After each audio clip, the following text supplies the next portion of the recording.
Assalamualaikum warahmatullahi wabarakatuh. Innal hamdalillah wassalatu wassalamu ala Rasulillah wa ala alihi wa sahbihi wa man tabi'ahum bi ihsan ila yaumil qiyamah. Kaum muslimin dan kaum muslimah, ikhwan ikhwati yang semoga Allah rahmati dan Allah berkahi. Alhamdulillah, tentunya kita senantiasa bersyukur kepada Allah. Allah sempurna di dalam zat-Nya, Allah sempurna di dalam namanya, Allah sempurna di dalam perbuatannya. Tidak ada kesempurnaan kecuali miliknya. Allah maha baik dan Allah maha sempurna dalam segala sesuatu. Dan tidak ada keberuntungan yang paling besar kecuali keberuntungan seorang muslim ketika dia telah bersandar kepada Allah. Karena siapapun yang bersandar kepada Allah, maka dia tidak akan kecewa di dunia, dan Allah tidak akan mengecewakan ia dalam kehidupan kampung akhiratnya. Barang siapa apabila dia telah mencukupkan dirinya dengan Allah, maka tidak ada yang lagi dibutuhkan olehnya. Karena Allah zat yang maha besar, sehingga ketika seorang mukmin telah mencukupkan dirinya dengan Allah, dia tidak butuh apapun untuk membahagiakan, karena dia sudah cukup bahagia dengan Allah. Makanya orang yang beriman, kalau mereka menjumpai setiap masalah dalam hidupnya, maka dia akan berkata pada setiap masalah itu, saya punya Allah yang jauh lebih besar daripada setiap masalah yang saya jumpai. Makanya orang yang beriman, mereka walaupun ujiannya berat, mereka tetap tersenyum, karena sesungguhnya ujian yang Allah berikan kepada mereka itu lebih kecil dibandingkan pertolongan yang Allah berikan. Dan itulah yang menjadikan kita senantiasa bersandar kepada Allah, menggantungkan kehidupan kita kepada Allah.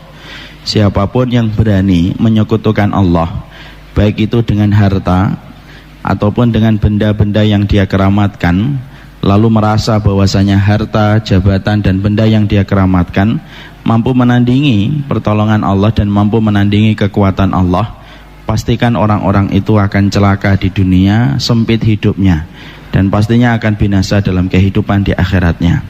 Dan itulah yang menjadikan kita senantiasa berusaha bersyukur kepada Allah dalam segala sesuatu, menggantungkan kepadanya, dan semoga kita selalu diberikan pertolongan dalam setiap ibadah yang kita lakukan. Karena kepada Allah kita bersyukur dan kepadanya kita berharap semoga Allah tidak meninggalkan kita walaupun sekejap mata. Semoga Allah memberikan kebaikan dan semoga Allah senantiasa membimbing kita kepada perkara yang Allah cintai dan Allah ridhoi. Kita pada kesempatan hari ini akan menyampaikan satu tema. Tema yang akan kita kaji adalah antara ujian, musibah dan azab. Karena kita faham hari-hari ini kita banyak digoyang dengan berbagai macam musibah, banyak ditimpa dengan berbagai macam musibah. Dan kita pengen tahu, apakah ini merupakan ujian ataukah ini merupakan azab? Karena pertanyaan yang sering kita jumpai adalah, Ustadz, apakah ini ujian ataukah azab? Dan tidak sedikit di antara kita yang cepat-cepat komentar. Ketika mendapati kejadian, ada yang cepat berkomentar dan berkata dalam status sosial medianya, ini gara-gara dosa kalian yang besar kepada Allah, lalu Allah kirimkan ini kepada kalian. Ada yang juga buru-buru berkata, ini adalah karena keimanan kalian, makanya Allah menguji kalian supaya bertambah keimanannya. Maka dua ini kan ternyata kalau kita perhatikan kontradiktif. Yang satu mengatakan ujian, yang satu mengatakan azab. Makanya kemudian kita harus paham, jangan sampai kemudian nanti kita buru-buru komentar padahal kita tidak berpikir. Padahal dalam Islam itu berilmu didahulukan sebelum kita berkata dan berbuat. Jangan sampai kita berkata baru setelah itu mikir. Yang benar itu mikir dulu baru berkata dan berbuat. Orang yang paling benar itu orang yang telah menjadikan kitabullah dan sunnah menjadi imam dalam kehidupan mereka. Makanya semoga kita menjadi makmum dari kitabullah dan sunnah. Antum dan saya kalau menjadi makmum dari kitabullah dan sunnah, pastikan hidup antum akan lapang dan kehidupan di akhirat kita pasti bersukacita dalam kebahagiaan. Mari kita bahas tentang tema ini dalam beberapa poin. Dan kita mulai dari poin pertama sampai kemudian nanti kita mendapatkan poin sampai 5 insya Allah kalau waktunya cukup.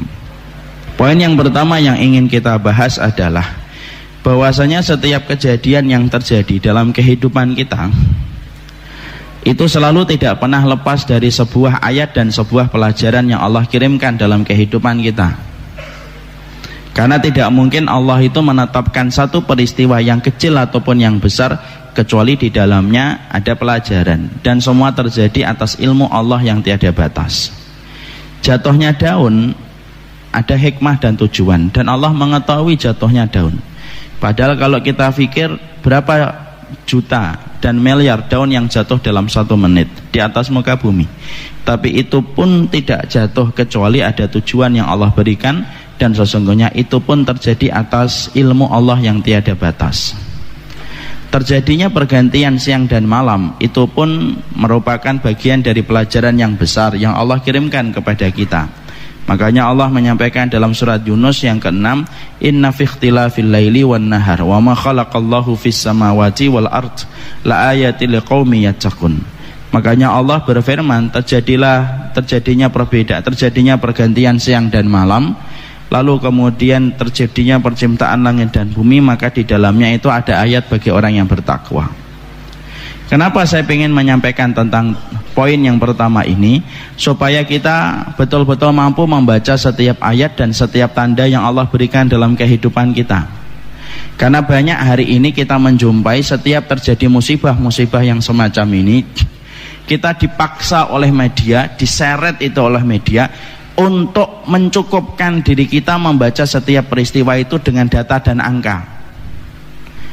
Lalu media itu menjejali pikiran kita. Setiap kita ngelihat TV, bagi yang masih punya TV, dijejali kita itu kemudian dengan sebuah tulisan, ini terjadi karena gesekan lempeng bumi, dan terjadi karena kita berada di atas cincin bumi. Kalau kemudian kita memahami bahwasanya setiap peristiwa ditutup dengan kata fenomena alam, anak paling tidak suka dengan kata fenomena alam itu. Kemudian ditutup dengan data dan angka, selesai, tidak ada pelajaran. Akhirnya apa? Yang terpikir oleh kita berarti kita harus menciptakan teknologi untuk mengalahkan alam. Nah, itu kan gitu. Kayak orang Jepang itu loh, dikirim gempa itu tidak mikir-mikir dia. Yang difikirkan apa? Teknologi apa yang bisa mengalahkan gempa. Makanya dibuat bangunan ramah gempa. Kalau kemudian kita selalu berpikir bahwasanya setiap kejadian kita tidak menangkap ayat dan tanda yang Allah berikan dalam kehidupan kita, lalu kita mencukupkan diri kita dengan gesekan lempeng bumi dan cincin bumi ketika terjadi satu gempa, ya sudah, tidak ada pelajaran, dan orang itu hina. Kenapa saya berani mengatakan orang semacam itu hina? Karena orang yang tidak mampu membaca ayat Allah itu lebih buruk daripada orang yang tidak mampu membaca aksara dan huruf. Antum kalau punya teman kok tidak bisa membaca, tidak bisa membedakan A sama B, antum mungkin berpikir dalam hati antum, kasihan betul ya orang ini tuh, A sama B, C sama D tidak ngerti cara membaca. Tapi ternyata kita ini tidak sadar ada orang yang lebih hina daripada orang yang tidak mampu untuk membaca aksara dan huruf, yaitu orang yang tidak mampu membaca setiap ayat yang Allah berikan dalam kehidupan. Padahal Allah itu kalau menciptakan dan memberikan satu kejadian itu tidak pernah lepas dari satu tujuan besar yang Allah ingin berikan dalam kehidupan kita. Allah menciptakan kutu di atas rambut, Allah menciptakan nyamuk, Allah menciptakan lalat, itu tidak lepas dari tujuan. Sama, Allah itu kalau sampai kemudian memberikan satu peristiwa yang besar, sampai kemudian kita mendapati peristiwa yang tidak pernah kita jumpai dulu di waktu kita kecil, kita mendapati bagaimana gesekan lempeng bumi yang mengakibatkan gempa, sampai kemudian tanah tidak punya daya rekat kembali, dan kemudian tanah begitu gemburnya sampai semua bangunan itu ditelan oleh tanah ketika tanah tidak memiliki daya tampung untuk memiliki kekuatan menampung rumah di atasnya. Kok sebesar itu masih tidak bisa membaca ayat yang Allah kirimkan kepada kita? Itu bahaya itu. Dan saya khawatir media kalau kemudian menutup dengan kata fenomena alam, selesai itu, akhirnya tidak ada pelajaran yang kita ambil. Itulah yang membedakan kita dengan orang kafir, ikhwan. Orang kafir itu ketika membaca setiap peristiwa, maka membacanya dengan piranti akal tok dia. Oh, ini gesekan lempeng bumi, gesekan, adanya gempa di laut, kemudian menyebabkan gelombang besar. Kalau terjadi tsunami itu makanya jangan ke pinggir, ke pantai, tapi justru menengah, karena di tengah itu tidak ada gelombang yang besar sebagaimana di pantai. Itu saja. Makanya kemudian akhirnya hilang kebaikannya.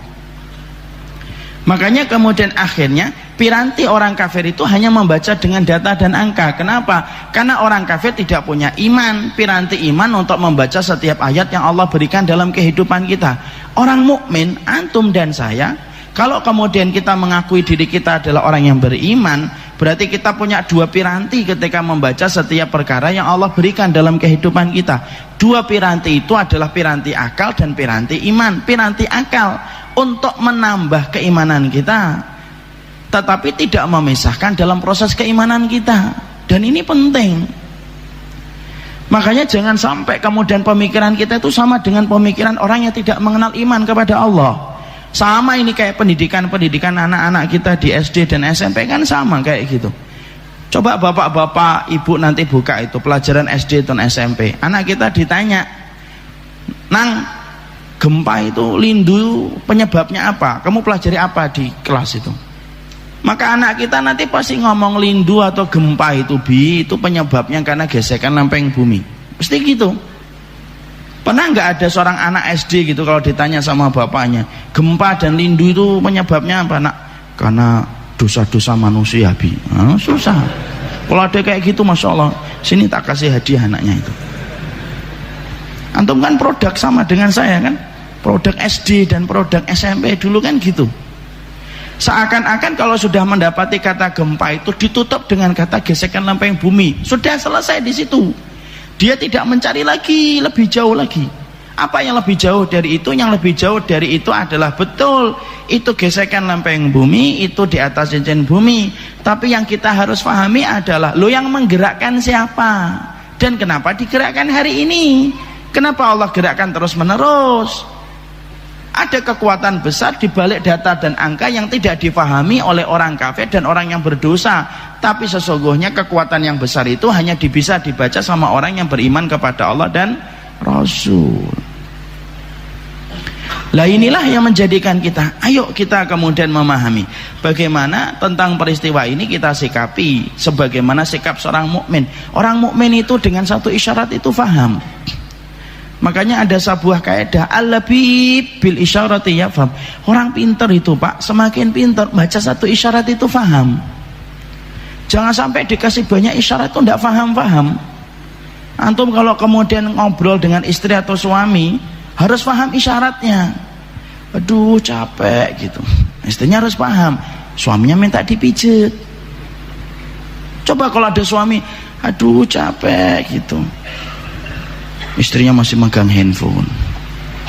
Aduh pegel, masih megang handphone. Wah enak banget ya kalau ada yang mijet masih megang handphone. Kira-kira antum jadi suami gimana, akhi? Gemes, gregetan gitu, banteng pintu, istrinya baru paham loh kenapa marah gitu, karena dia tidak paham isyarat kita. Sama sebaliknya, istri kemudian sudah memberikan isyarat, aduh makan di rumah kok bosen ya, antum tidak paham kode itu, ya sudah ditambah micin supaya gurih. Ya kan? Kemudian istrinya, sudah banyak kan micin tidak sehat, memang tetap tidak enak kok. Alangkah enaknya kalau kemudian makan di luar ya. Kita masih ini, saya lagi sibuk, tidak paham. Maka antum akan dapati istri antum kemudian mungkin tidak ngajak antum bicara 2 hari. Karena apa? Karena mungkin dia akan sharing sama temannya, Masya Allah punya suami tidak paham-paham dengan kode. Itu gitu, akhi. Kalau kemudian suami istri saja kalau kemudian mengirimkan kode ternyata kok tidak paham-paham, kita katakan Masya Allah suami dan istri macam apa. Loh kita ini kalau tidak paham kode yang Allah berikan lalu kemudian mencukupkan diri kita dengan data dan angka, rusaknya iman itu ketika tidak paham tentang bagaimana menyandarkan seluruh persoalan itu kembalikannya pada Allah. Makanya saya tegasin poin yang pertama, bagi penggemar media-media yang kemudian tidak memiliki pijakan agama yang begitu kuat, pasti kalau setiap melihat TV itu selalu yang disuguhi itu data kayak gitu. Tambutan. Makanya dimatikan TV-nya. Dan semoga TV kita rusak insya Allah. Karena sesungguhnya hal semacam itu kurang benar.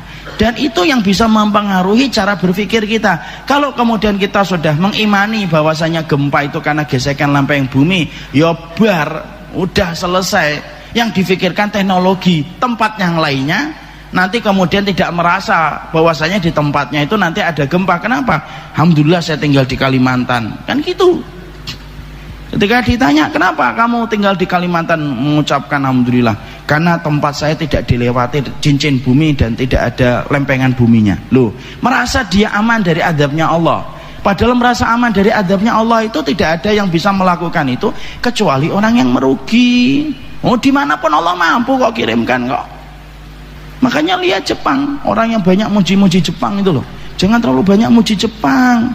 Ya memang Jepang itu orangnya disiplin, orangnya kalau kemudian kita lewat dia hormat, kalau buang sampah dipastikan betul. Tapi ada sesuatu yang lebih parah yang dilakukan orang Jepang. Orang Jepang tidak mengenal Allah, dan semoga Allah memberikan hidayah untuk mereka. Makanya kejadian gempa itu tidak menjadikan mereka mengintrospeksi apa kesalahan mereka, tapi justru yang mereka lakukan itu apa? Membuat teknologi, membuat bangunan yang ramah gempa. Kenapa? Dalam tanda kutip mereka ingin berdamai dengan gempa. Oh, tidak bisa. Oh, ngelawan ke Allah, tidak menang itu dunia akhirat. Makanya itulah yang kemudian kita pahami yang pertama. Yang kedua yang kita pahami sebelum kita kemudian persoalan ujian, musibah dan adab. Yang kedua yang harus kita pahami adalah sesungguhnya setiap perkara yang terjadi tidak pernah keluar dari rahmatnya Allah. Dan tidak ada kezaliman dalam setiap peristiwa yang Allah berikan dalam kehidupan kita.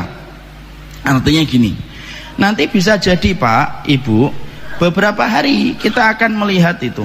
Kita akan melihat berbagai macam tayangan video dan berbagai macam foto yang mana ketika kita mendapatinya dan melihatnya itu menyayat hati. Waduh, ada yang sudah 2 pekan gitu ditemukan dalam kondisi penuh dengan lumpur gitu. Kadang-kadang kita akan melihat ada binatang kucing yang sudah mati, matanya sampai celong, tidak ada lagi dagingnya.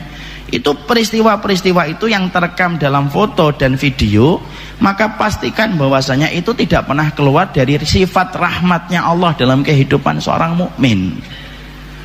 Kenapa kita harus memiliki modal memahami poin yang kedua ini? Karena saya khawatir kalau saya nggak menjelaskan ini, saya dan bapak dan ibu nanti secara refleks akan berkata, kok kejam banget ya kelihatannya. Dan ini sudah sering terjadi. Orang-orang liberal itu mengeluarkan tulisannya gini, kalau memang dosa itu mengundang adab, berarti Allah itu dendam dan Allah itu pemarah. Coba tulisan orang liberal itu kayak gitu. Coba, sudah ada musibah lu masih bisa mengatakan kayak gitu. Lu kalau memang setiap dosa itu mengundang adab, berarti Allah pemarah dan Allah pendendam. Wallahi Allah, saya tuh ketika ini sesek dada saya baca. Makanya kemudian kita harus paham, apapun kejadian yang di atas muka bumi ini tidak pernah keluar dari sifat rahmatnya Allah dan tidak pernah keluar dari sifat adilnya Allah. Sehingga kemudian apapun nanti yang kita temukan, peristiwa yang menyedihkan, semua peristiwa itu menyayat hati dan mengiris hati. Bahkan sampai kita kadang-kadang tidak tega melihatnya karena saking begitu memilukan peristiwa-peristiwa itu yang terekam dalam foto dan video, itu tidak keluar dari sifatnya rahmat Allah. Dan jangan pernah berprasangka buruk sama Allah. Wong berprasangka buruk sama manusia aja dosa, apalagi kok berprasangka buruk sama Allah. Allah itu zat yang tidak mau kemudian hambanya itu berprasangka buruk kepadanya. Makanya dosa besar berprasangka buruk sama Allah itu. Makanya setiap peristiwa itu tidak pernah keluar dari rahmatnya Allah. Kita saja yang terkadang memahami sesuatu dengan cara pandang kita yang sempit dan ilmu kita yang terbatas. Beda dengan ilmu yang Allah miliki yang tiada batas. Karena Allah itu rahmat. Dan jangan pernah meragukan bagaimana sifat rahmat Allah yang begitu besar. Saya ambilkan analogi. Seorang ibu itu sifat kasih sayang dia kepada anak itu begitu besar. Sepakat atau tidak sepakat bapak-bapak? Sepakat. Yang jomblo pasti nggak bisa jawab karena nggak punya istri. Maka kita sepakat bahwasanya seorang ibu itu rahmatnya besar dia kepada anaknya itu. Dia rela tidak tidur supaya anaknya tidur, rela gendong anaknya yang demam semalaman, itu rela supaya anaknya tenang gitu. Kalau bapaknya insya Allah tidur itu bapak. Bahkan seorang ibu itu, kalau contoh yang paling jelas itu, kalau tiba-tiba di kantongnya itu cuma 15.000, kemudian anaknya minta ayam lamongan bu gitu, ya dibelikan itu ayam lamongan, padahal saat itu ibunya juga pengen makan ayam. Ayamnya kira-kira dimakan sama ibunya atau dikasih ke anaknya? Kasih ke anak.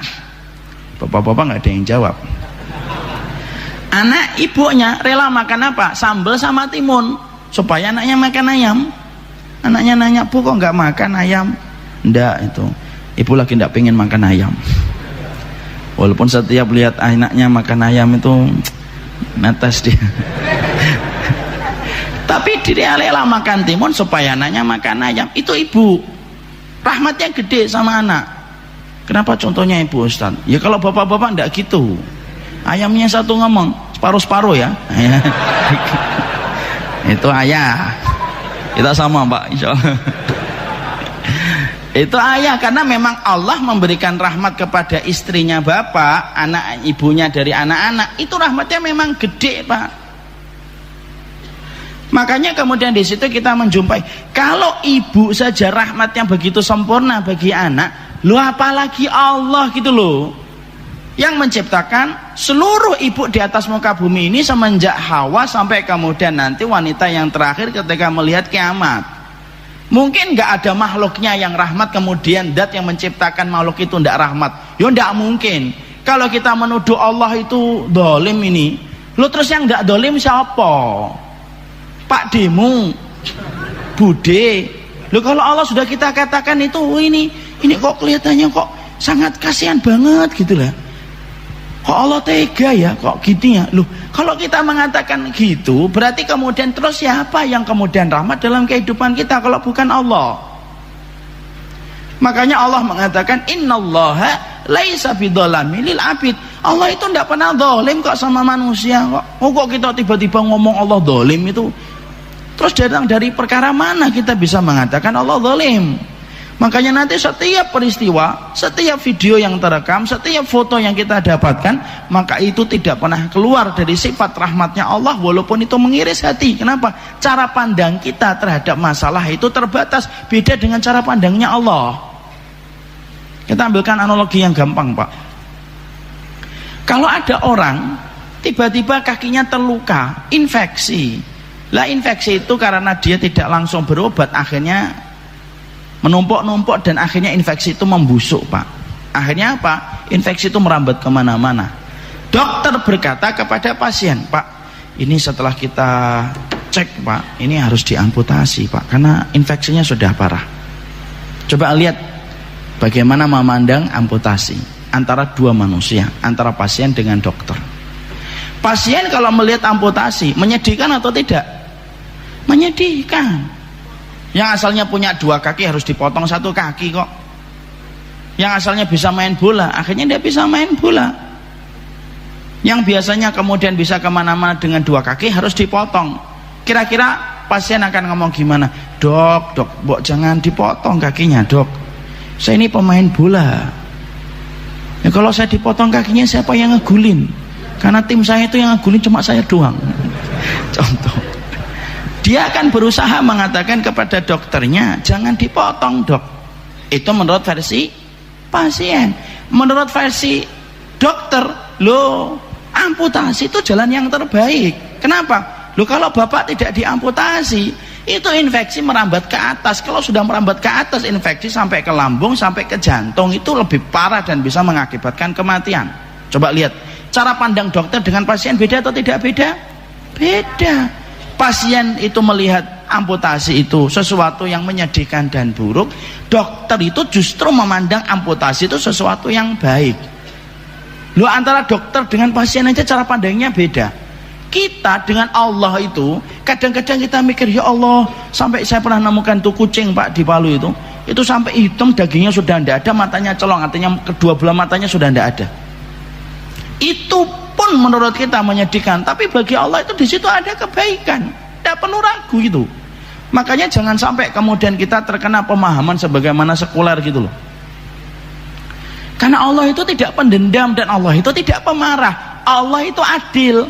Kalau ada orang bermaksiat dihukum, itu sifat keadilan Allah. Sebagaimana kita kerja di sebuah kantor melakukan kesalahan berkali-kali, dikasih SP1, dikasih SP2, dikasih SP3, kok nggak memperbaiki dan mengevaluasi kesalahan, baru dipecat secara tidak terhormat. Itu kan fitrah. Dan itu kita harus pahami. Dan itu poin yang kedua, membaca peristiwa Lombok, Palu dan Donggala tidak pernah keluar dari lingkup sifat rahmat Allah yang begitu sempurna. Itu yang kedua. Yang ketiga yang kemudian harus kita pahami, kalau kita melihat kejadian musibah yang semacam ini, mari kita merujuk kepada Nabi Muhammad. Bagaimana Nabi ketika melihat peristiwa-peristiwa alam. Kenapa? Karena orang yang paling cerdas dalam kehidupan manusia itu siapa? Rasul, bukan Albert Einstein. Kata siapa sih itu? Itu produk Yahudi itu. Orang yang paling pintar bukan Newton, bukan Albert Einstein, tapi orang yang paling cerdas itu Nabi. Oh, gurunya Allah, pembimbingnya itu langsung malaikat Jibril. Maka kita harus melihat kepada Nabi. Nabi itu kalau melihat peristiwa-peristiwa alam, bagaimana sikapnya, supaya dengan itu kita mampu untuk mengukur indikator kita bagaimana ketika kita melihat peristiwa-peristiwa alam. Nah sekarang saya buka itu dalam hadis, saya cari bagaimana sih Nabi kalau melihat peristiwa alam. Saya dapatkan hadis dalam riwayat Bukhari dari Aisyah radhiyallahu anha. Dalam satu riwayat Aisyah radhiyallahu anha kita menjumpai dan kita mendapati perkataan Rasulullah sallallahu alaihi wasallam, perkataan Aisyah. Nabi itu kalau kemudian beliau itu melihat awan itu hitam mendung, Nabi itu ketakutan di wajahnya. Dan betul-betul beliau khawatir. Kalau sudah melihat mendung hitam itu khawatir. Akbala wa adbara, masuk keluar beliau itu dari kamarnya itu, dari rumahnya Aisyah itu. Mana rumahnya Aisyah? Itu loh yang menjadi tempat kuburannya Rasulullah sekarang, itu kamarnya Aisyah dan kamarnya Rasulullah. Akbala wa adbara gitu, ketakutan gitu. Sambil ngeliatin atas awan mendung, kemudian Rasulullah ketakutan gitu, naik keluar masuk turun ini. Sampai kemudian Aisyah itu merasa, Masya Allah, kenapa Rasulullah ini khawatir? Ya Rasulullah, innan nasa idza ra'au ghaiman farihu raja'an bil matar. Ya Rasul, orang itu kalau melihat mendung itu senang ya Rasul. Kenapa? Karena sesungguhnya mendung itu berarti sebentar lagi hujan. Tapi kenapa engkau ketika melihat mendung itu dalam kondisi ketakutan ya Rasulullah? Kenapa engkau takut ya Rasul? Maka kemudian Rasulullah kemudian berkata kepada istrinya, la ya binti Siddiq, enggak gitu wahai putrinya Abu Bakar As-Siddiq, enggak gitu. Apakah setiap mendung itu berarti hujan? Kemudian Rasulullah membacakan ayat di dalam surat Al-Ahqaf, falamma ra'ahu 'aridun mustaqbila awdiyatihim qalu hadza 'aridun mumtirna bal huwa masta'jaltum bih rihun fiha adzabun alim tudammiru kulla syai'in bi amri rabbiha fasbahu la yura ila masakinuhum kadzalika najzil qaumal mujrimin. Kemudian Rasulullah SAW itu kemudian membacakan surat Al-Ahqaf ayat 24-25. Apa yang dibacakan oleh Rasulullah? Artinya ketika kaum Ad, yaitu kaumnya Hud, mereka itu menantang Hud itu ketika mereka berkata segerakan itu azab. Maka ketika kaum Ad itu melihat mendung hitam itu yang ada mengiringi di langit itu, kaum Ad itu ngomong, hadza aridum mumtirna. Wah, udah hitam mendungnya, entar lagi hujan.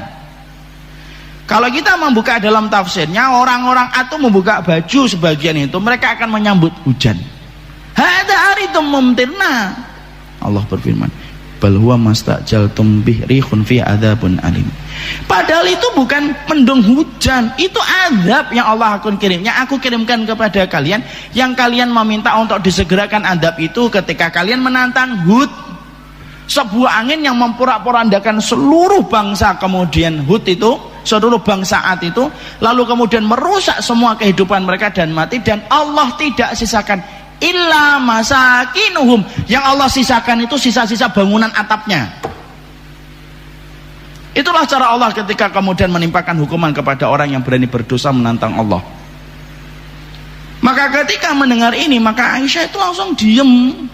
Loh, itu Rasul, Pak, Masya Allah, ngelihat mendung, loh itu khawatir, tak ketakutan. Orang yang paling cerdas itu Nabi, Pak, membaca setiap peristiwa dan ayat Allah itu orang yang paling cerdas Nabi. Nabi hanya ngelihat mendung saja, kemudian dalam kondisi ketakutan. Itu menunjukkan apa? Luar biasanya Rasulullah itu. Makanya kalau hari ini misal dalam tanda kutip Rasul hidup bersama dengan kita, Pak, ngelihat kejadian di Palu dan melihat peristiwa bagaimana tanah berjalan sampai tower-tower tinggi, bangunan-bangunan besar itu jalan, setelah jalan itu masuk ke tanah dan Allah tidak sisakan itu kecuali sisa-sisa saja dari pendian atapnya. Kira-kira Nabi terus membaca ayat itu terus kayak apa? Makanya kalau kita nggak melihat dan merujuk, mengembalikan referensi kita untuk membaca setiap tanda, tidak kita kembalikan kepada Nabi, ya selesai, Pak, nanti ya kita menganggapnya sudah. Kemudian ketika pas baru terjadi anget-angetnya, maka kemudian kita sedih, tapi setelah beberapa hari hilang, Pak. Dan itulah yang menjadikan kita akhirnya paham kenapa kita tidak pernah mendapatkan pelajaran dari Nabi. Bagaimana Nabi ketika membaca peristiwa-peristiwa alam yang terjadi itu, karena di situ kita akhirnya paham, di situ kita ngerti kita ini terlalu sekuler hidupnya. Dan salah satu indikator sekulernya kita dalam hidup itu apa? Membaca setiap ayat tidak dikembalikan kepada Nabi ketika membaca setiap tanda. Nah, itu sekulernya kita tuh kayak gitu. Dan itu yang berbahaya kalau kemudian kita kayak gitu. Makanya pendidikan sekuler ini, Masya Allah, moga-moga dengan dakwah nanti orang itu akan terkikis dari pendidikan sekuler ini. Kita ini dapetin rahmat dari Allah, dapetin nikmat dari Allah. Lu kok malah memisahkan agama dalam kehidupan dan kita menjadi sekuler tanpa kita sadari? Itu ayat Allah itu dikirimkan contohnya Nabi, Pak. Coba, Pak, Nabi ngeliat mendung ketakutan, Pak. Dan itu wallah susah, Pak. Ngikutin sunnah itu tidak gampang. Ngeliat mendung aja takut Rasulullah itu. Padahal kita menanamkan takut melihat mendung itu susah, Pak. Kita kan rata-rata kalau lihat mendung itu kemudian seneng. Tapi itulah yang terjadi. Makanya kemudian itu yang menjadikan kita, berarti kita harus membaca setiap peristiwa itu sebagaimana peristiwa yang kemudian dilihat oleh Rasul, supaya kita punya rasa takut. Baru ngelihat mendung sudah takut, apalagi ngelihat sesuatu yang kemudian terjadi. Makanya kita nanti membaca setiap peristiwa itu harus punya ketakutan. Apa bedanya takut kita kepada Allah dengan takut kita kepada manusia? Ya beda. Takutnya kita kepada manusia menjadikan kita jauh dari manusia itu, takutnya kita kepada Allah menjadikan kita semakin dekat kepada Allah. Orang yang takut sama Allah pasti tobat, orang yang takut sama Allah pasti tahajud, orang yang takut sama Allah pasti kemudian menutup aurat. Orang yang takut sama Allah tidak mungkin homo, orang yang takut sama Allah tidak mungkin lesbian, orang yang takut sama Allah tidak mungkin mengambil sesuatu yang bukan haknya. Kenapa? Takutnya kita kepada Allah itu justru mendekat kepadanya. Ya. Itu yang ketiga. Yang keempat yaitu adalah kita harus paham, tidak semua dosa, tidak semua kemaksiatan itu diazab oleh Allah di dunia. Ya, paham ya? Tidak semua maksiat, tidak semua dosa itu diazab oleh Allah di dunia. Kenapa saya ingin menyampaikan tentang ini? Saya ingin menyampaikan tentang tema ini karena ada orang sekuler lagi, liberal dan sekuler. Itu ngomong di dalam salah satu bahasa Twitternya.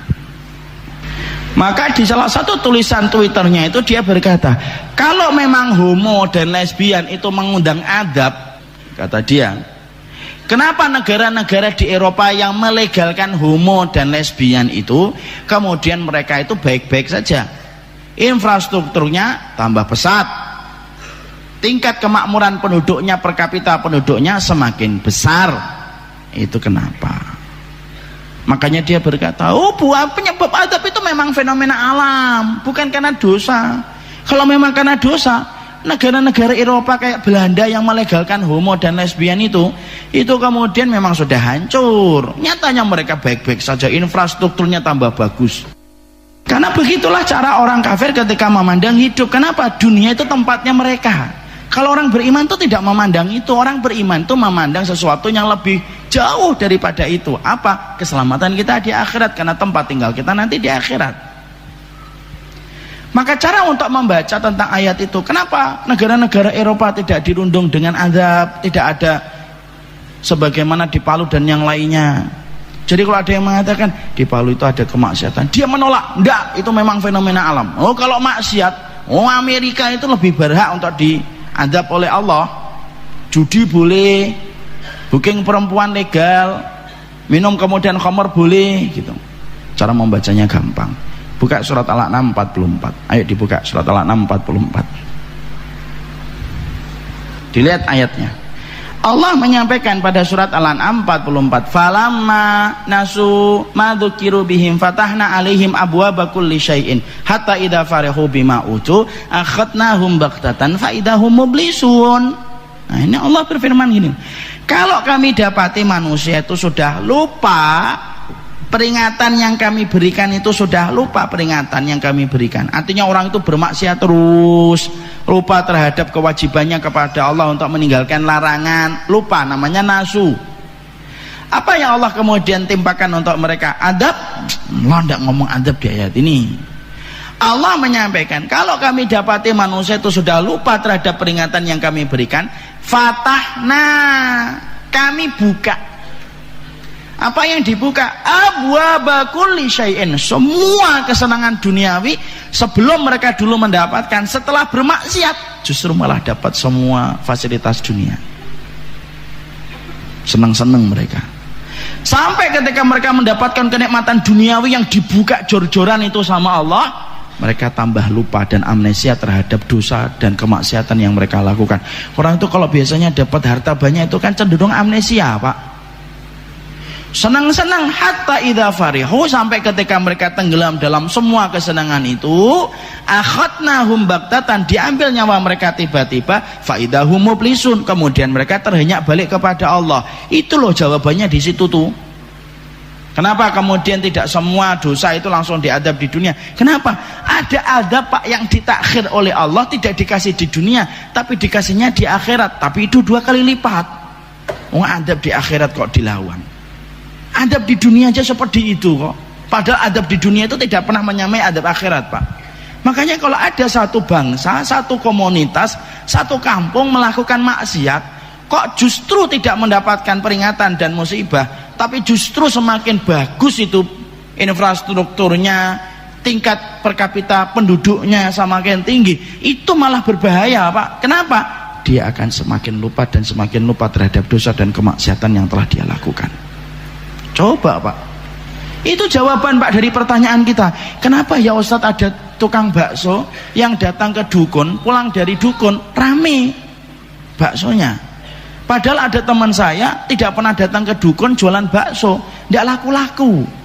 Itu jawabannya bukan karena Allah ridho sama yang datang ke dukun, itu justru karena Allah itu mendapati orang ini sudah lupa. Akhirnya apa? Dibuka pintu kesenangannya. Akhirnya apa? Semakin lupa, Pak, dan tidak tahu bahwasanya datang ke dukun itu syirik. Syirik. Saya tuh alhamdulillah barokah kok hidupnya sekarang. Mobil saya 3, motor 6. Itu rumah atau Gojek, Pak. Maka kemudian dia menyangka dengan harta yang banyak itu kemudian menjadi tanda barokah hidupnya, padahal salah. Itulah kemudian jawaban dari pertanyaan kita. Saya punya teman tidak pernah sholat, Ustaz, minum terus, sudah punya istri tapi zina tiap malam, tapi kaya raya itu. Jangan ditiru, kalau gitu, kalau pengen kaya itu tidak usah sholat ya Ustaz. Enggak gitu. Tapi itu yang kita baca di dalam surat Al-An'am 44, disitulah kita paham. Itu karena Allah itu justru apa? Mentakhir adab untuk mereka supaya mereka mendapatkan adab 2 kali lipat di akhirat, dan itu jauh lebih berat, Pak. Orang kalau kemudian melakukan maksiat, kok kemudian dia tidak apa-apa, itu jauh lebih bahaya. Contoh nih, kita ambilkan contoh. Kita punya teman, Pak, 2 orang, Pak. Yang satu dua-duanya pernah minum khamr, alkohol. Kalau bahasa sini apa? Ciu. Kalau bahasa saya congyang. Dia minum itu, kemudian ada yang minum. Ini contoh minum teh. Insya Allah enak tehnya. Maka kemudian ada teman kita minum itu, baru 2 teguk saja muntah-muntah dia 3 ember. Padahal minumnya 2 teguk, muntah-muntahnya 3 ember. Ada teman kita yang kedua, ndak usah nanti ngomong itu saya Ustaz, ndak usah gitu. Ada teman kita yang kedua itu kalau kemudian dia minum khamr sampai 10 botol ndak mabuk dan tidak muntah. Kira-kira yang bahaya yang pertama atau yang kedua, Pak? Yang kedua. Kalau yang pertama habis mabuk muntah 3 ember, malam berikutnya kita ajak, yuk ngombe lagi yuk. Musyora undi lagi seteguk 2 teguk muntah 3 ember. Ngelu rong dino. Ora kerja petang dino. Dia mikir-mikir, Pak, nggak mau lagi dia minum khamr. Kenapa? Dia kemudian langsung muntah, Pak. Yang bahaya itu yang kedua. Minum nggak mabuk, tiap malam mabuk di akhirnya. Kalau ditanya, "Wenti kok mabuk aja tiap malam?" Ya, alhamdulillah saya nggak pernah muntah-muntah. Loh, Pak, masih bisa ngomong alhamdulillah. Bahaya atau nggak bahaya? Bahaya itu yang kedua kayak gini loh. Makanya kalau ada orang makan riba, saya makan riba enggak apa-apa, Ustaz, istri saya baik-baik aja, anak-anak saya juga baik-baik aja. Itu yang malah bahaya itu kalau kayak gitu. Kenapa? Karena Allah kemudian memang membukakan gitu. Dan itulah jawaban dari orang liberal tadi itu loh. Orang yang enggak punya iman itu ngomong, mana itu kemudian yang menyebabkan adab itu bukan homo dan lesbian. Itu memang fenomena alam. Nah, itu kan gitu tuh kan. Ini harus kemudian kita harus sampaikan ini supaya disinilah kita ngerti. Oh, berarti kita di situ mendapati tidak semua perkara kemaksiatan itu diadab. Jadi kalau nanti antum melihat ada orang kok melakukan dosa kok tidak mendapatkan hukuman, itu tidak menjadikan dosanya itu halal. Saya punya teman, Ustaz, bahwasanya katanya zina itu nanti mendatangkan mandorot. Itu teman saya tiap malam zina, enggak apa-apa itu. HIV juga enggak kena, sehat aja, bahkan kalau lari lebih kenceng dia daripada saya. Jangan-jangan zina boleh, Ustaz. Nah, itu kan rusak, Pak. Istidlal cara berpikir semacam itu tuh rusak. Kita lupa dengan surat Al-An'am 44. Jadi nanti kalau ada teman bapak ngomong kemudian cerita dia, menurut saya itu dosa itu tidak ada hubungannya dengan adab, karena banyak orang yang melakukan dosa baik-baik aja. Ruqyah, Pak, orang itu, Pak, dengan surat Al-An'am 44 tadi. Sini, Mas, saya bacakan surat Al-An'am 44. Emang bisa baca Quran? Ya enggak bisa, artinya aja. Maka itu yang kita harus mengerti. Itu nomor berapa? Nomor 4. Nomor kemudian 5. Di sini kita bahas, kalau gitu Ustaz, antara adab, antara ujian, musibah dan adab. Terus bedanya apa? Terus bagaimana kita korelasikan dengan kejadian di Palu, Lombok dan Donggala? Nah, gini, sebelum kita membahas perbedaan, kita bahas dulu persamaannya. Persamaannya itu, Pak, antara adab, antara ujian dan musibah bagi mereka yang masih disisakan hidup. Bagi mereka yang disisakan hidup, itu merupakan titik balik yang Allah berikan kesempatan kepada mereka supaya balik kepada Allah. Ada orang dapat ujian, musibah atau adab, sebenarnya kalau dia masih hidup itu intinya sama, supaya dia balik kepada Allah. Makanya kalau orang sudah dikirimkan adab, ujian dan musibah kok nggak balik sama Allah, nah itu betul-betul orang munafik. Orang munafik itu, kata Allah, diberikan ujian dalam setahun 2 kali, itu pun tidak mereka baca bahwasanya itu peringatan atas dosa mereka. Ya. Contohnya gampang, Pak, analoginya, Pak. Kita ini mendapati nih, ada orang yang menggali sumur. Kita dapati gali sumur dia. Kemudian kita dari atas, kita ngelemparin itu kemudian uang. Kalau kita lempar uang dari atas 100.000, jatuh ke kakinya. Yang dilakukan penggali sumur apa ketika melihat 100.000 di jempol kakinya? Diambil atau ketakutan, Pak? Diambil 100.000, wah lumayan. Lempar lagi Pak, 100.000 Pak. Diambil lagi Pak. Nah Bapak yang ketiga jangan lempar uang, ambil kerikil Pak yang agak gede gitu, incer itu batok kepalanya, diincer itu batok kepalanya, dilemparkan itu, nggak usah pakai tenaga dalam, setengah dalam aja, mak klotak sampai sini Pak. Kira-kira dia akan ngelihat kerikilnya dan ngambil kerikil atau ngelihat ke atas Pak? Mungkin nggak dia ngambil, oh kerikil, nggak ada. Dia akan ngelihat ke atas dia, siapa yang ngelemparin saya? Itu maksudnya Pak, itu analogi Pak, contoh. Kadang-kadang orang itu dikasih nikmat, duit, kasih mobil, kasih rumah, rumahnya tingkat dan yang sebagainya, tidak ingat sama Allah. Tapi giliran rumahnya rusak, tidak punya duit, baru ingat, ya Allah, hanya tempatmu, hanya kepadamu kami bergantung. Ketika dikasih mobil bagus-bagus saja, tidak ada masalah, giliran mobilnya mati, ya Allah, kami menyerahkan segala kelemahan diri kami. Tuh kan gitu. Makanya kemudian persamaan antara adab, ujian dan musibah, kalau masih disisakan hidup, maka itu menjadi titik balik manusia kembali kepada Allah. Makanya Bapak pernah dengar ada kisah orang Australia itu, namanya Ali Banat. Dulunya banyak dosa, banyak maksiat. Pernah lihat di kisahnya di YouTube? Kalau yang masih muda pasti pernah melihat, yang sudah beruban pasti tidak tahu Ali Banat. Maka kemudian di YouTube tuh dia miliarder Pak di Australia itu. Maka ketika kemudian dia itu banyak dosanya, banyak maksiatnya, tiba-tiba kemudian Allah kirimkan kepadanya sakit, yaitu kanker stadium lanjut. Apa yang terjadi? Dia ngakuin dosanya Pak, berarti itu merupakan azab.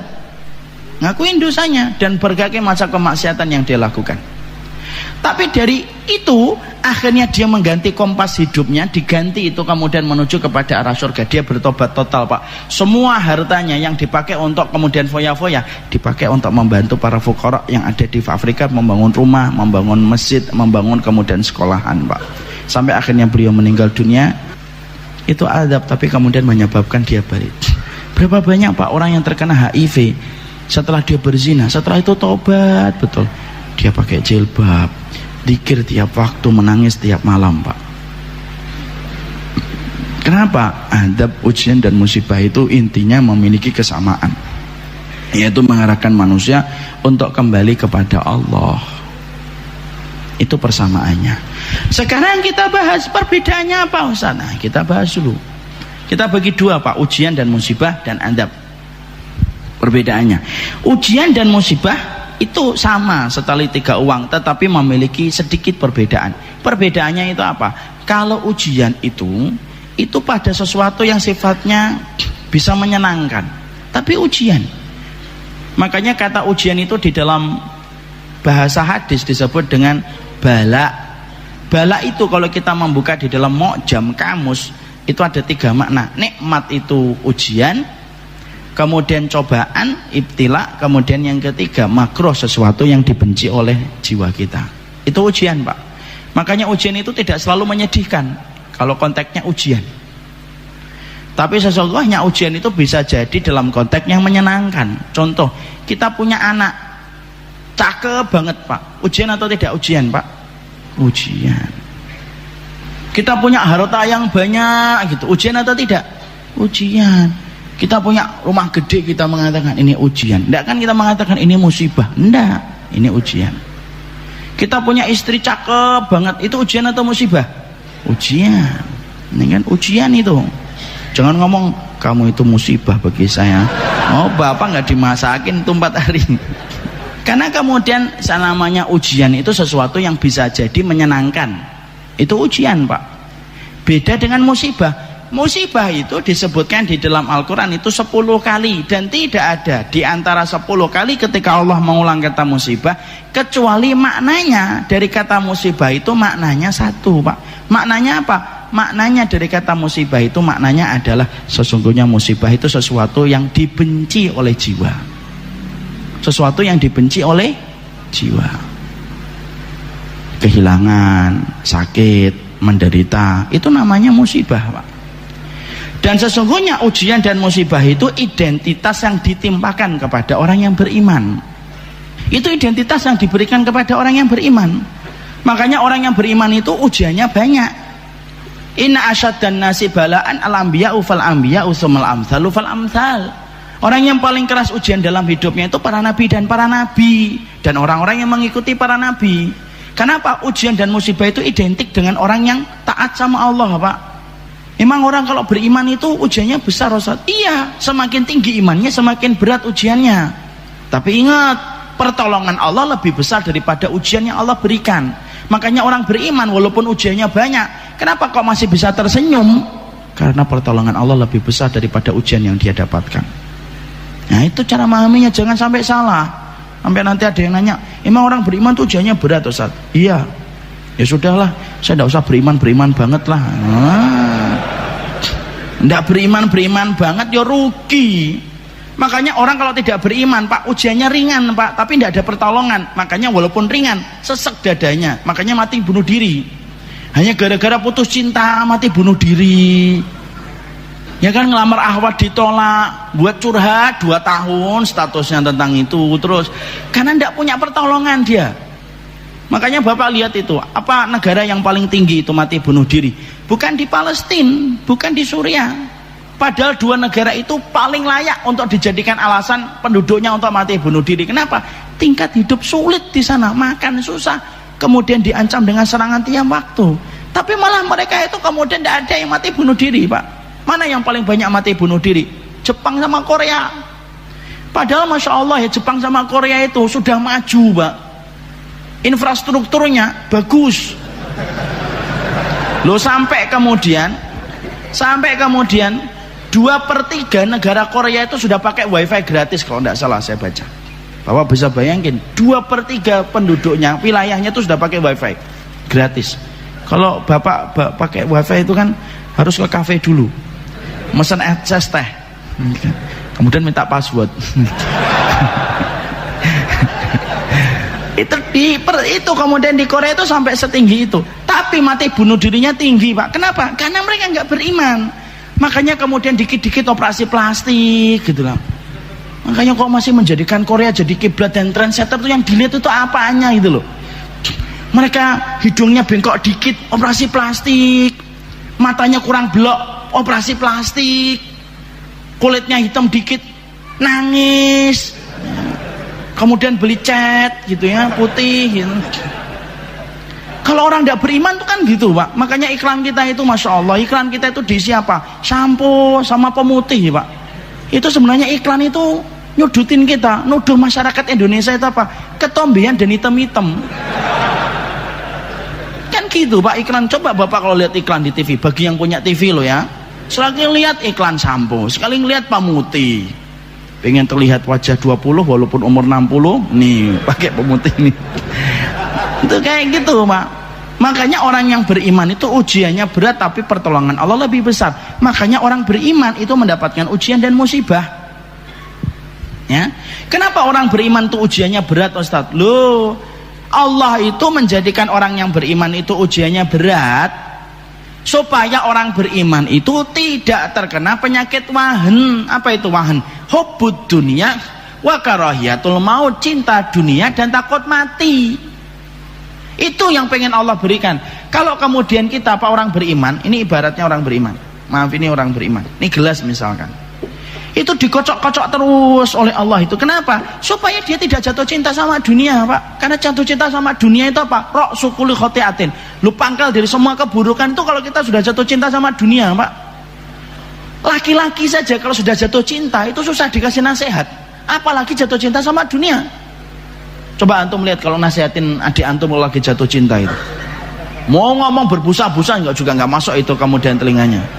Itu yang kamu senengin itu orang yang tidak pakai jilbab, hitam lagi, dia akan ngomong nggak apa-apa yang penting manis, kan gitu.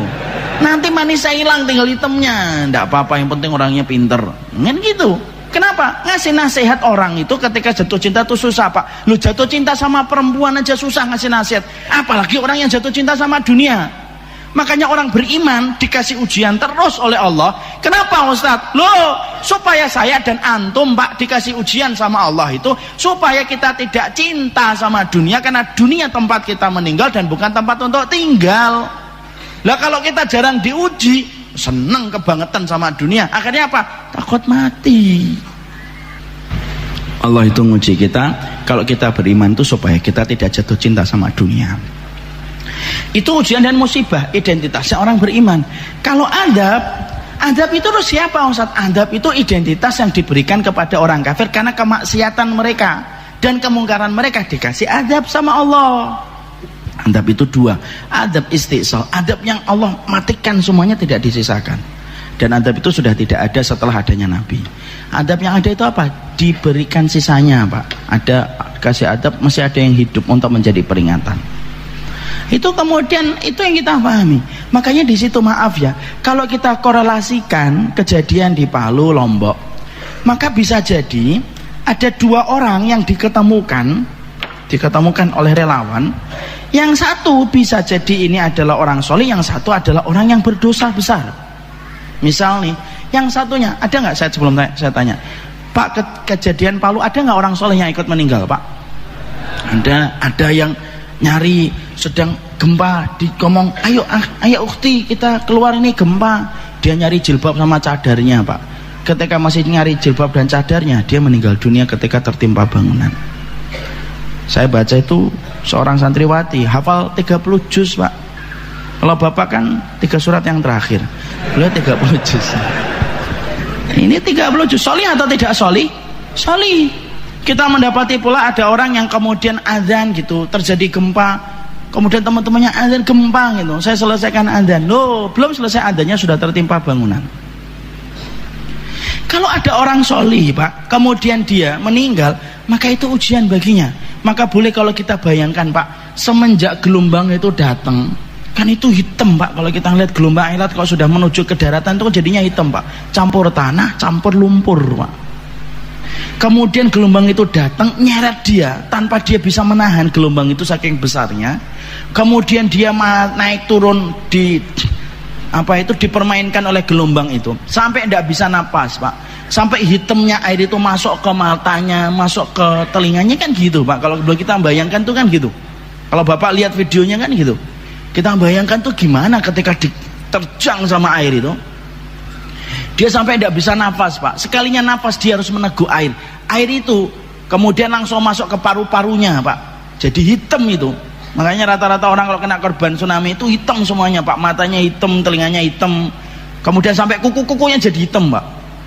Maka semua itu masih ditambah dengan benturan tembok yang ikut terseret, benturan papan yang di dalamnya ada paku, mantem itu ke sini, ngantem ke sini. Makanya rata-rata sampai perut mereka besar karena banyaknya air yang mereka minum, belum dihantam dengan tembok dan yang lainnya. Semua proses itu, kalau dia adalah orang yang beriman sebelum kejadian itu, semua proses sakit yang dia rasakan sampai dia meninggal dunia, maka itu adalah ujian untuk menggugurkan dosanya supaya ringan ketika balik kepada Allah. Tapi bisa jadi ada nggak orang yang di sono kemudian melakukan dosa Pak? Ada. Bahkan kita tidak menutup katanya, wallahu alam bisawab, benar atau tidak benar itu. Ada yang kejadian sebelum gempa itu ada beberapa grup orang-orang Palu itu yang mereka terindikasi homo sampai membernya itu sampai sudah 1000 lebih. Atau ada yang memberikan sesajen kepada lautan. Dan itu merupakan bagian dari acara yang kemudian merupakan kesyirikan. Ketika dia melakukan dosa, kemudian diterjang dengan kemudian gelombang itu ketika naik ke darat, sampai sama dihantam batu, dihantam tembok, kemudian dia nggak bisa nafas, semua rasa sakit yang dia dapatkan kalau sebelumnya dia pelaku dosa dan kemaksiatan, kesyirikan, semua rasa sakit itu adab Pak, belum lagi adab nanti di akhirat. Nah, itu beda. Makanya cara kita menyikapinya gitu. Tidak bisa kita langsung ngomong ini gara-gara azab. Iya. Tapi tidak semuanya. Ini gara-gara kemudian ujian kalian, betul. Tapi tidak semuanya. Kalau kita membacanya peristiwa itu dengan cara pandang yang semacam itu kan kita akhirnya enak Pak.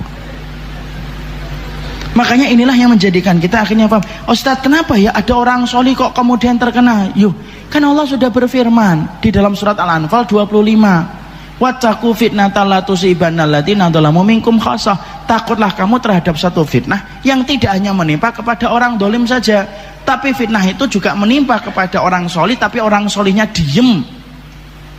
Orang solihnya diem ketika kemudian dia itu melihat kemungkaran. Yang namanya gelombang itu kan tidak bisa Pak milih-milih orang Pak. Jalan sud kamu, terus ke kanan, terus ke kiri, terus ke kanan lagi. Oh di sana tidak ada orang, di sana ada orang solih. Oh ke kanan dulu dia muter. Tidak bisa Pak, langsung brek semuanya. Makanya kemudian pernah ditanya kepada Aisyah radhiyallahu anha. Aisyah itu ditanya apa penyebab adab itu? Kenapa Allah kirimkan zilzal, gempa? Maka dijawab sama kemudian Aisyah, idastabahu zina wa syaribul khumur wa darabu bil ma'azif gharallahu fi samaihi faqala lil ard ya ard zalzali tazalzali fa in tabu wa naza'u wa illa uhtimuha alaihim. Makanya kemudian dalam satu riwayat disampaikan Allah itu kalau sudah melihat manusia melakukan tiga. Satu, menghalalkan zina. Zina aja sudah menyebabkan gempa Pak, apalagi humreng ya. Orang kalau sudah menghalalkan zina. Sekarang kalau zina itu kan, coba lihat Bapak perilaku zina sekarang. Zina itu tidak dilakukan di depan pintu Pak, di belakang pintu, di depan pintu kan. Orang itu kalau pacaran itu lebih romantis daripada yang sudah nikah. Kalau pegangan itu kenceng banget itu. Padahal suami istri kalau naik motor biasa aja. Apalagi kalau lagi bertengkar, dikasih helm sama kemudian tas. Karena kemudian apa? Zina itu sudah merebak di mana-mana. Kemudian orang sudah minum khamr. Kemudian mereka sudah tenggelam dengan permainan musik. Maka kemudian akhirnya apa? Kemudian akhirnya Allah itu cemburu di atas langit dan berkata kepada bumi, bumi bergeraklah kamu sedikit. Nanti kalau kamu sudah bergerak, fa'in tabu wa nazau. Kalau sudah kemudian bertobat, stop. Kalau enggak, habiskan semuanya. Makanya kalau sudah kejadian kayak gini, kok kita nggak tobat nasional Pak, nggak tobat bareng-bareng Pak, masih aja disikapi dengan data dan angka dan fenomena alam Pak. Rusak Pak kehidupan kita sebagai orang yang beriman. Kita ini buta apa sama ayat-ayat Allah ini. Makanya kejadian ini, maka kalau kemudian ini dikatakan dalam satu riwayat dari Abu Hurairah, kata Rasulullah, hadisnya panjang, itu sampai beliau mengatakan, kalau ada sampai orang kok dikirimkan kemudian berbagai macam peringatan dari Allah, salah satunya gempa, kok tidak menjadikan mereka bertaubat kembali kepada Allah, Allah akan kirimkan gempa terus menerus. Allah akan kirimkan gempa terus menerus. Dan sesungguhnya gempa itu apa? Sebagaimana kalung mutiara yang terputus. Bapak kalau ngelihat mutiara, kalungnya, kemudian benangnya itu, atau kemudian benangnya itu putus Pak, mutiara jatuhnya cepat atau tidak cepat? Cepat. Ya ba'duha ba'duh, maka jatuhnya satu mutiara disusul langsung dengan mutiara berikutnya Pak. Dan itu yang saya khawatirkan Pak. Makanya saat ketika kita masih bantu Lombok, kita masih mengkoordinir untuk kita membantu Lombok, kita kirim berapa ke sana, kita masih bantu-bantu yang bisa kita lakukan di sana. Kok tiba-tiba Palu kayak gitu, saya tuh langsung Masya Allah, kenapa ya? Saya buka Pak kitab Pak, saya cari hadisnya tentang semua masalah gempa itu. Lu ketemu Pak hadisnya dalam riwayat Abu Hurairah. Lu kalau manusia sudah dikirimkan gempa satu tempat, kok tidak menjadikan mereka bertaubat dan kembali sama Allah? Maka Allah akan jadikan gempa itu sebagaimana kalau mutiara yang putus, maka setiap satu gempa disusul dengan gempa-gempa berikutnya. Lu Palu dan Donggala belum selesai Pak, tiba-tiba kita mendapati situ Bondo kemarin gempa kan, sampai kemudian dirasakan di beberapa daerah. Kenapa kayak gitu ya Ustaz? Karena Allah itu berkehendak atas segala sesuatu, dan jangan pernah merasa aman dari makarnya Allah kalau kita sudah berbuat dosa. Nah itulah yang menjadikan kita akhirnya paham. Moga-moga kita memperbanyak tobat, istighfar kita kepada Allah. Semoga kita menjadi manusia yang cepat membaca ayat-ayat Allah. Kita bertobat, minta kepada Allah. Karena kejadian ini Pak, terus terang Pak, demi Allah saya itu khawatir Pak. Habis kejadian di Lombok itu, Palu itu, saya tuh setiap mau keluar tuh khawatir gitu. Yang saya khawatirkan itu saya ketika dakwah itu gimana keluarga saya, istri saya, bapak saya, kalau tiba-tiba ada gempa. Kenapa? Orang yang selalu was-was dengan adab Allah itu merupakan salah satu di antara hal untuk menunjukkan keimanan kita kepada Allah. Semoga Allah memberikan kebaikan atas apa yang kita pelajari, dan semoga Allah memberikan keberkahan insyaallah. Disinilah 5 perkara yang kita sampaikan. Semoga Allah memberikan petunjuk dalam kehidupan kita. Semoga kita menjadi bangsa yang pandai membaca setiap ayat yang Allah berikan dalam kehidupan kita. Ini yang dapat saya sampaikan dalam pertemuan kali ini. Semoga Allah memberkahi kita. Ini yang dapat saya sampaikan. Subhanakallahumma wa bihamdika asyhadu an la ilaha illa anta astaghfiruka wa atubu ilaika. Assalamualaikum warahmatullahi wabarakatuh.